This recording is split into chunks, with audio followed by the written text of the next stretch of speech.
There's no talking heads. There's no smoking guns. It's just the raw numbers. And tonight's number is 120,000. The number of jobs actually lost because of the government shutdown. Yes, it is indeed true.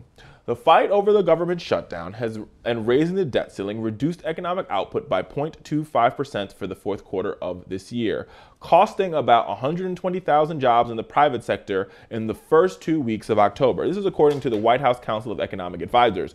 And they used 8 indicators to determine how they came up with these numbers. What they found was, you put a figure at beginning at around $300 million a day loss in economic output because our government was shut down and not able to do business. Now understand, the United States government is the biggest corporation in the world. And when that corporation says they're going to shut down for 15 days on a whim, it's going to cost people some jobs. I'm not even talking about government jobs, because people like to make this whole argument about how our government is too big and, our government doesn't work and blase, blase, blase. And that's just not true. Because you see, the reason why our government is the size that it is because it carries out a lot of daily functions, not only for our citizens, but also for businesses. Give you a couple examples. The Small Business Administration. The Small Business Administration gives out loans and startup grants to small businesses. When they were shut down for that 15 days, they were unable to process loans, meaning small businesses were unable to open. I'll give you another example. Bridge construction. When a private sector company is constructing a bridge and it has to be inspected at different parts and times, when the inspectors are not at work, they can't inspect the bridge, meaning you stop building said bridge because it has to go through different phases of inspection.